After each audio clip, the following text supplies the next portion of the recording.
shark, doo doo doo doo, baby shark, doo doo doo doo doo. Frida.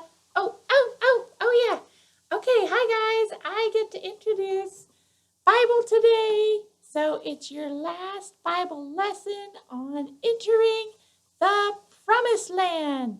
So listen up and have some fun. Bye.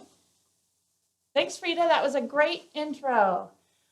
All right, guys, so the Israelites are in the promised land. They have already fought some battles. And even before they went into the promised land, when Moses was alive, they had already fought 2 battles, okay, and won 2 victories. And then he died, and Joshua took over as the leader. And remember, they crossed the mighty Jordan River here and went in and fought the Battle of Jericho, where the walls came tumbling down. And then they also went on to defeat Ai. And then we just are kind of left off there, where they're going to take, it's believed that they take about 5 years to have conquer all of these other cities, okay, and about 31 of them. So the Israelites have conquered the promised land just as God has promised them way back with Abraham, okay? So let's go back to Abraham real quick, because that leads into our next part. So remember, God made the covenant with Abraham that his people, the Israelites, would be brought to the promised land, and it took a long time, right? And Abraham's son was Isaac, and then Isaac had 2 sons, Jacob and Esau, and Jacob stole the birthright of Esau, but Jacob was kind of the leader now, and also called, his other name was Israel, okay, and they're called the Israelites. So Jacob had 12 sons. Remember, his favorite son was Joseph, okay? So anyways, those 12 sons are significant for what happens next. After they have all the land, then it gets divided up into the 12 tribes, okay, that were based on these 12 sons. Okay, so I'm going to show you the map. You might also see a map of the 12 tribes in your Bible. Okay.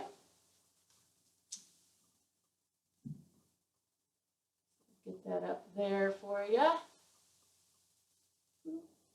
There we go. Oops. Getting there. Patience. Okay.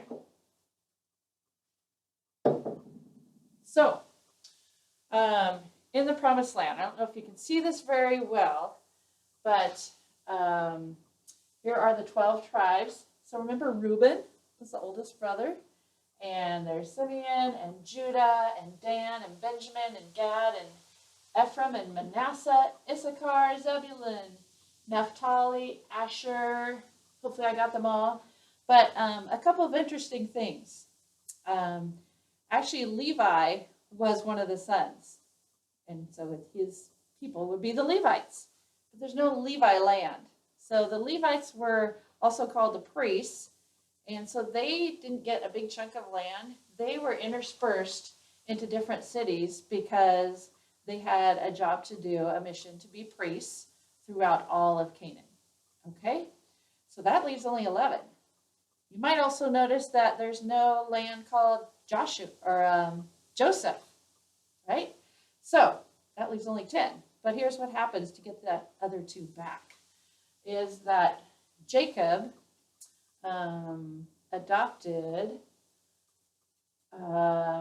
Joseph's, 2 of Joseph's sons. So those were Manasseh and Ephraim.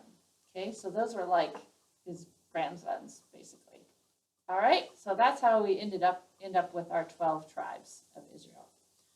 Okay, I'm going to turn off the lights and go from there. But once they got settled in this land, it's all divided up and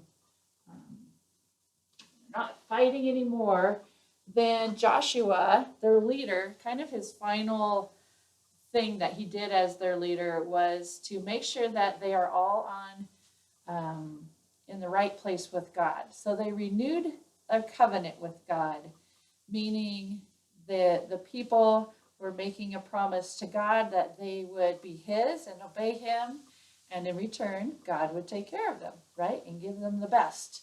So Joseph reminded, Joshua is the leader, not Joseph.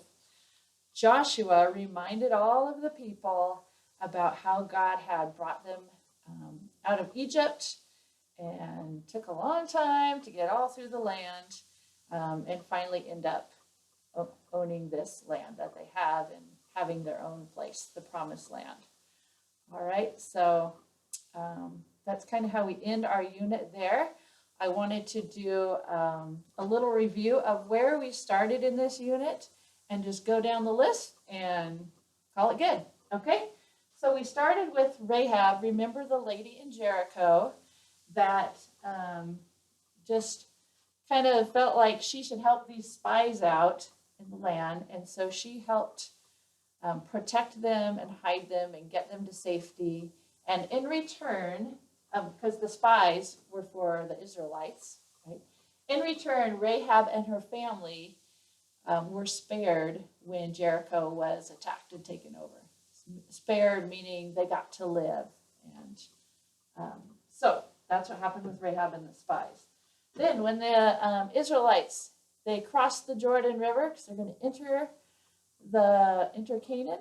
And remember how the priests went in first and God held back the water for the people to cross through. Okay. And after that had happened, they were in a city called Gilgal, and Joshua decided, hey, let's build a little monument here to remind us of what God has just done for us, that great miracle, and how he is keeping his promise. Okay. Then God knew that they're going to be having many wars and battles, so he gave them a list of rules and reminders and just some confidence that, hey, I'm going to be with you if you make sure you do what I ask you to do. Okay, so they're preparing for that. Their first big battle was their victory at Jericho. And remember, that was where God then asked them to do something very bizarre, kind of different, in marching around and the city for 7 days. And but God made good on his promise, and the walls came tumbling down, and they defeated Jericho. All right, then they were feeling pretty confident, and they went on to Ai, but they had a defeat at Ai, the city of Ai, because Achan had taken some things out of Jericho that he wasn't supposed to. Okay, so there's consequence for many of the Israelites because of his sin. And so they found out who it was, and unfortunately Achan died. And then God told Joshua, all right, it's time to go ahead and take on Ai again. And this time, I want you to make an ambush from the backside and kind of do a surprise attack in defeating that city.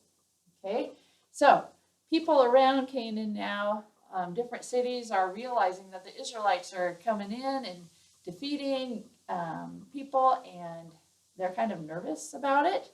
So the Gibeonites, which you would have read about last week, the Gibeonites tricked Joshua and the Israelites into a treaty by pretending that they had come from a far-off land, and they just had respect for Joshua and his people and their God, which is our God.